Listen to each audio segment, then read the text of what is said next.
오늘의 토크 주제는 아침에 유독 뻣뻣한 손가락 류마티스 관절염이 되겠습니다. 자, 오늘의 유일한 홍일점 선생님 박지혜 원장님 모시겠습니다. 어서 오세요. 어서 오세요.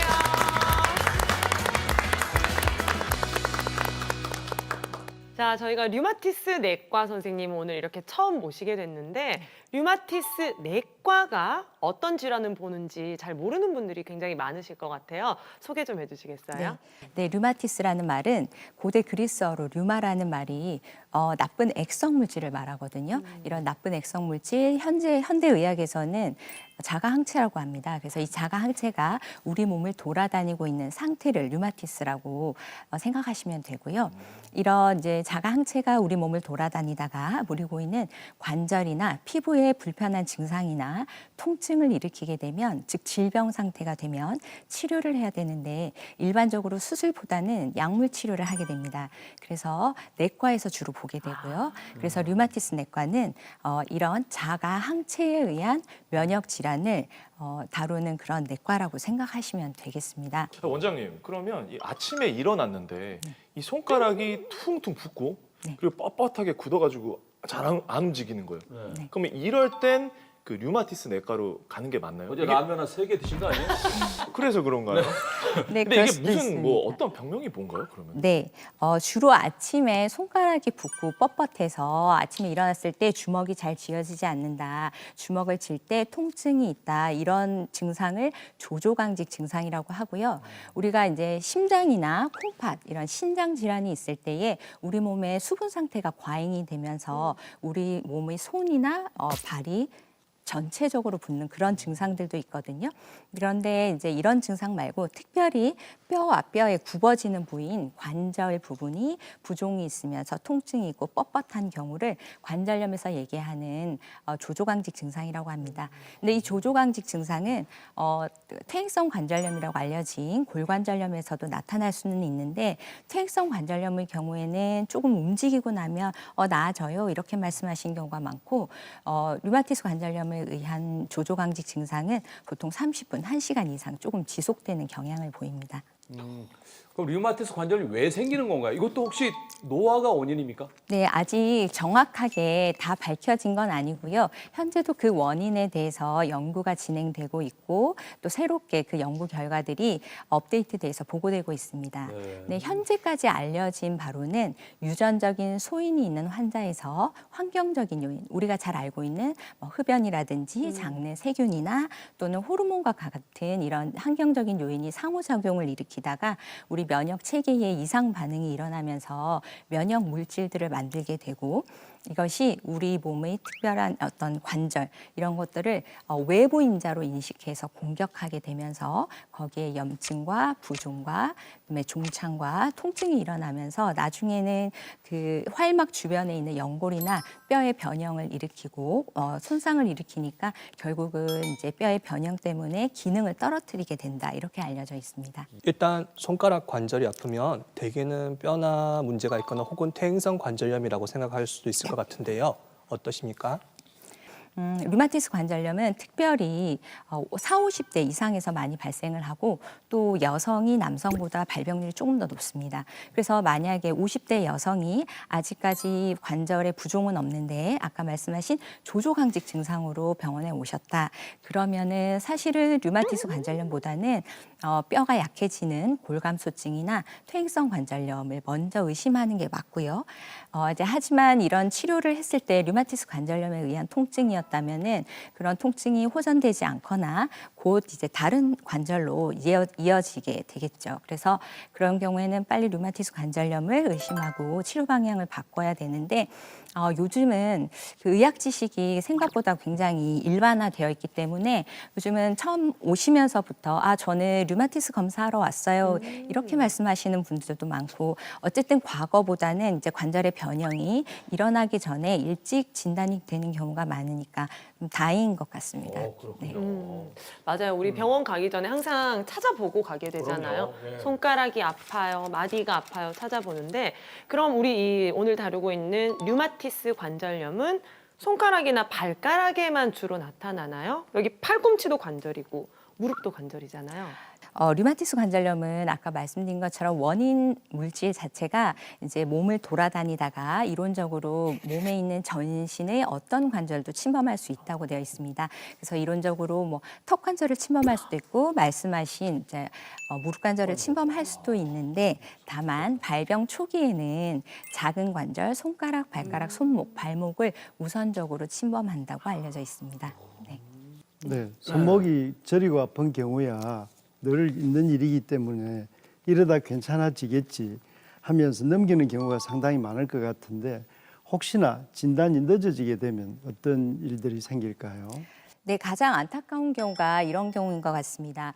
일단 류마티스 관절염이 발병을 한다고 해서 한 번 이제 관절염이 생긴 것이 아주 빠른 시간 안에 연골이나 뼈를 파괴시키고 합병증을 일으키고 이렇게 짧은 시간 안에 진행되는 것은 아닙니다. 그리고 이론적으로 한 10%의 환자에서는 자연적인 관해를 경험한다고 되어 있기도 하고요. 하지만 대부분의 환자에서는 한 번 류마티스 관절염의 급성 악화가 진행이 되면은 호전과 악화를 반복하면서 결국은 질병이 이제 진행되는 경과를 보이게 되거든요. 그래서 이제 만약에 여러 가지 이유로 이제 진단이나 치료가 늦어져서 처음에 오셨을 때 만약에 관절에 변형이 있다 이렇게 한 경우에는 물론 그때부터 더 늦출 수 있도록 더 합병증이 생기지 않을 수 있도록 노력을 할 수는 있지만 이제 한번 물리적으로 변형된 관절을 처음 상태로 되돌리기는 좀 어렵습니다. 그렇겠네요. 이게 관절염인데 병명은 관절염인데 네. 이게 단순히 관절만 아픈 게 아니라 다른 데에도 그 영향을 준다고 하던데 이게 맞나요? 네, 맞습니다. 이제 자가항체라는 게 이제 피를 타고 돌아다니면서 물론 주로 관절을 공격하지만 관절이 아닌 다른 기관들도 이제 침범을 할 수 있거든요. 그것을 관절 외 증상이라고 얘기하고 있고요. 류마티스 관절염에서는 이제 폐질환이나 또는 골감소증 그리고 빈혈 이런 것들이 잘 일어날 수가 있습니다. 그리고 우리가 이제 혈압이나 당뇨가 있으면 이렇게 눈이나 뭐 콩팥이나 합병증을 일으킬 수 있는 것처럼 류마티스 관절염도 다른 합병증이 전신 합병증을 일으킬 수가 있는데 실제로 심혈관계 부작용 그다음에 심부전, 뭐 골다공증 이런 것은 당뇨와 동일하게 일반인보다 2배 정도 그 발병률이 높다고 되어 있습니다.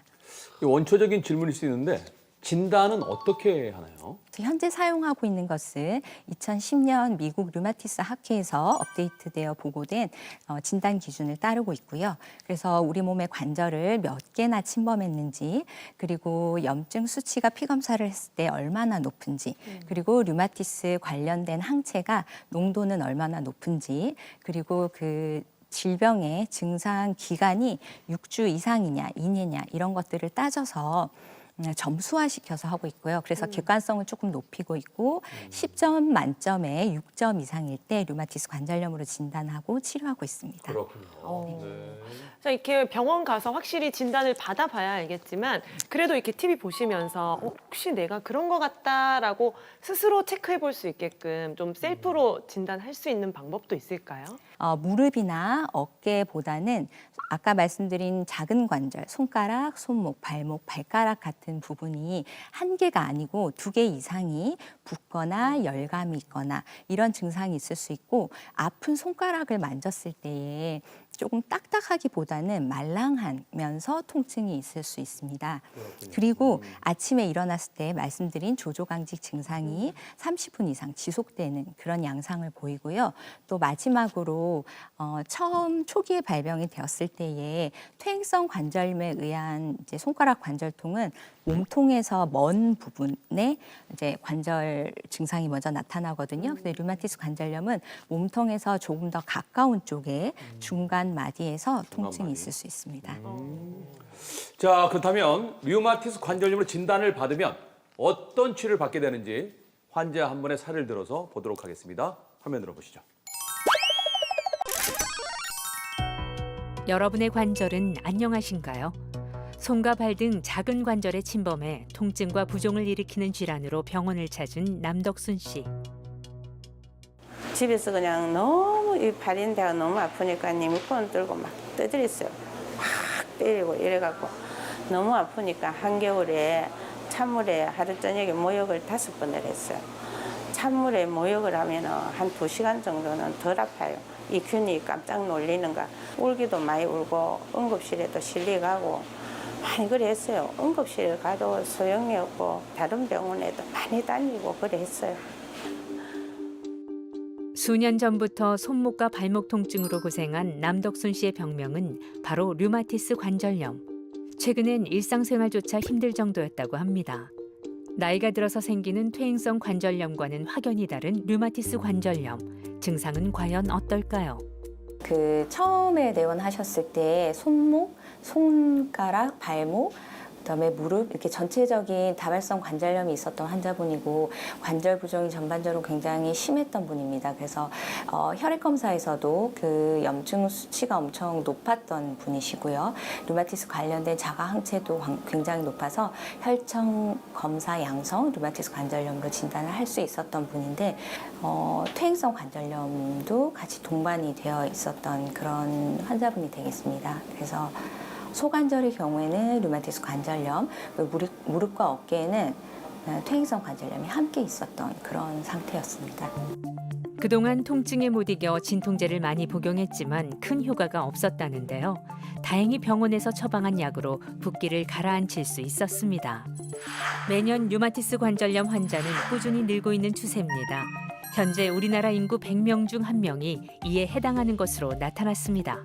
지금 현재는 굉장히 활막염의 상태는 굉장히 좋아졌고 질병의 활성도 자체도 혈액 검사를 했을 때도 염증 수치도 떨어져 있고 그래서 지병의 활성도가 높은 상태에서 안정화돼서 낮은 쪽으로 떨어져 있는 상태입니다. 첫 번째 우리가 약제들을 예전에 되게 많이 먹었던 뭐 일주일에 한 번 먹는 약 여러 가지를 먹다가 이제 그게 호전이 없을 때 우리가 어머니가 이 주사를 지금 쓰고 있는 거고 정기적으로 한 달에 한 번씩 하고 있는데 이제 특별히 이제 급성 악화가 뚜렷하지 않으면 변경할 필요는 없어서 이대로 유지하고 있다가 만약에 아까처럼 부종이 생기는 게 조금 반복된다. 그러면은 우리가 약제를 좀 변경하거나 이런 걸 조금 고려해야 되고 요즘은 좀 많이 좋아져서 일할 때는 뭐 그런 대로 예전 가면은 많이 나았어요.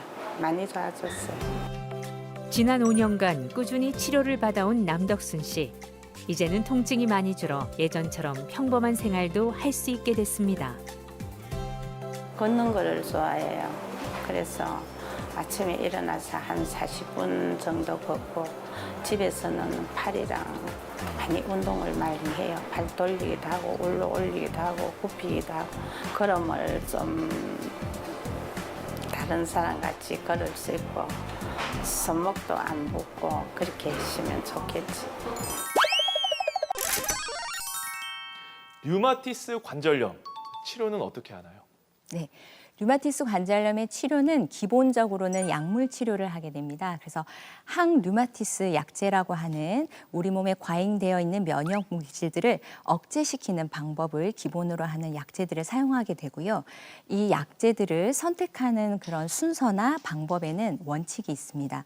그리고 또 환자들 개개인이 가지고 있는 기저에 가지고 있던 어떤 질환이라든지 또는 이제 합병증의 유무라든지 이런 것 때문에 사용할 수 없는 약제들도 있을 수 있거든요. 그래서 이제 여러 가지 약제들 중에서 이런 것들을 고려해서 기본적으로 환자와 상의를 통해서 치료 약제를 선택하도록 되어 있습니다.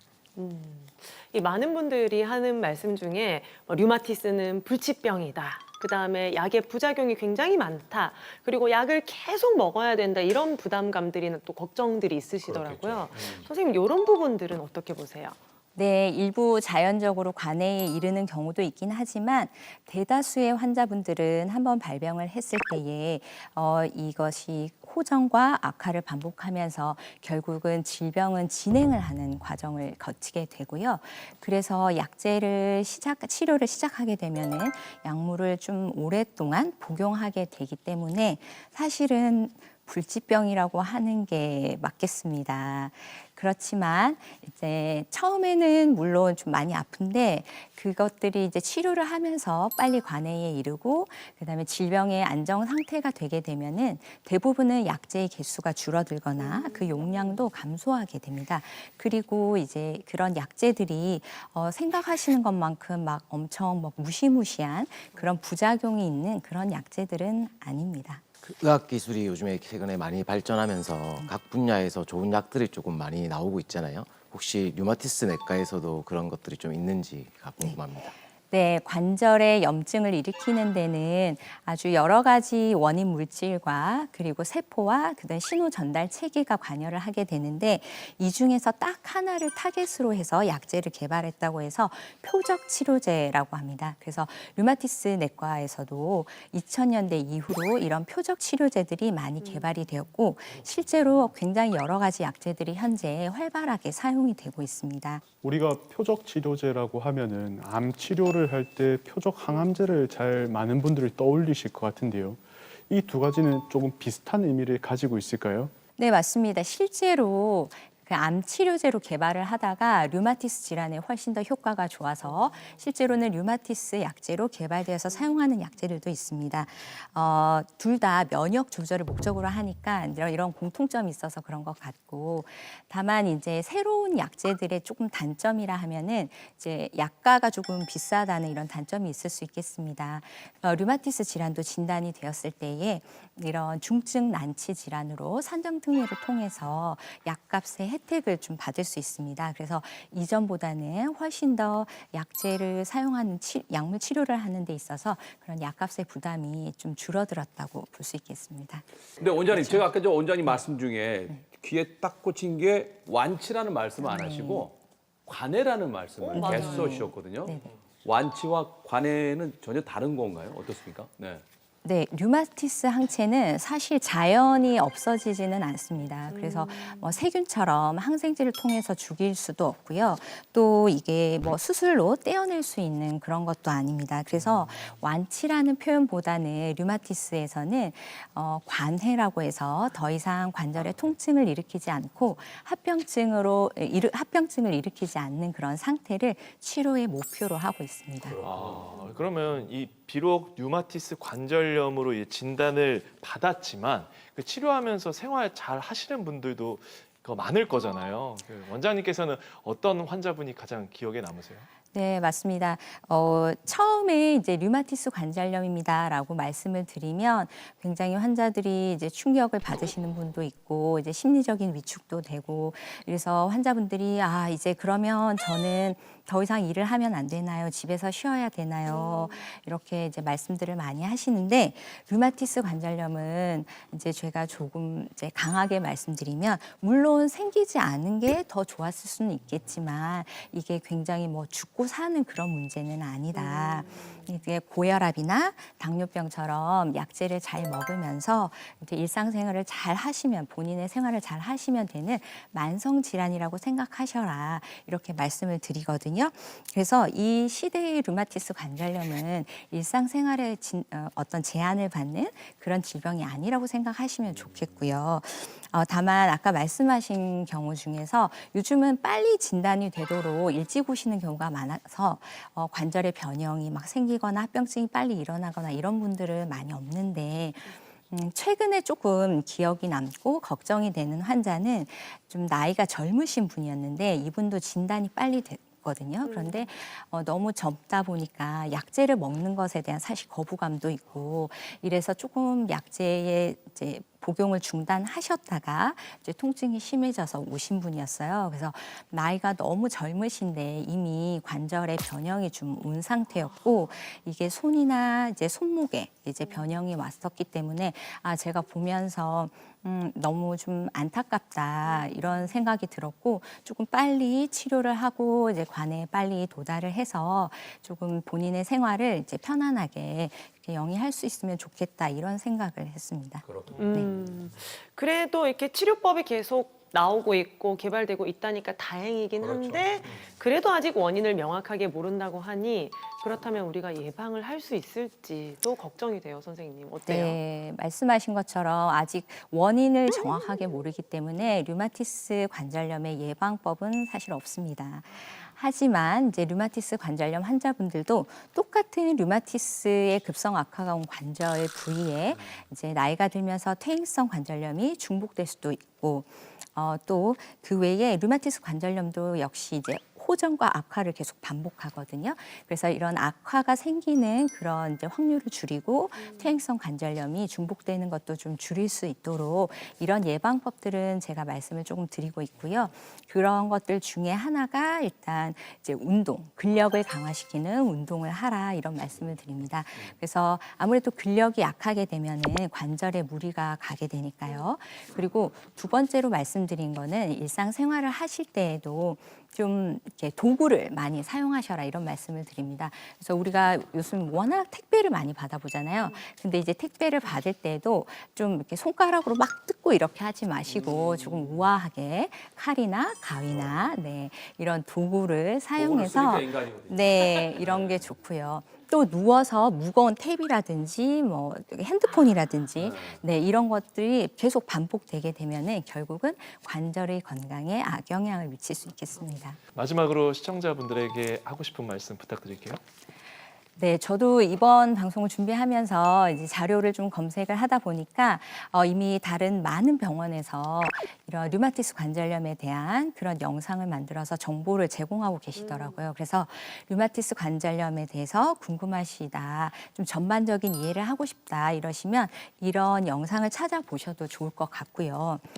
또 나는 좀 류마티스 내과 가까이 없어서 접근성이 조금 떨어지고 또는 온라인으로 내가 좀 궁금한 것들을 찾아보고 싶다 이러신 분들은 검색창에서 대한 류마티스 학회라고 검색을 하시면 류마티스 학회의 홈페이지에 들어가게 됩니다. 그러면 왼쪽 상단에 보시면은 거기 골드링 캠페인이라는 배너가 있거든요. 거기에 들어가시면 본인의 증상이나 이런 것들을 설문의 형태로 입력을 해서 본인이 류마티스 관절염인지 아닌지 조금 미리 확인할 수 있는 방법도 있고 또 류마티스 관절염이 아닌 다른 류마티스 질환이나 또는 퇴행성 관절염, 통풍 이런 류마티스 내과에서 다루고 있는 질환들에 대한 정보를 이해하기 쉽게 잘 제공하고 있으니까요. 그런 것들을 좀 이용해 보셔도 좋을 것 같습니다. 좋습니다. 네. 자, 지금까지 면역 체계 반란, 류마티스 질환으로부터 우리를 지켜주기 노력하시는 박지혜 원장님과 함께했습니다. 고맙습니다, 원장님.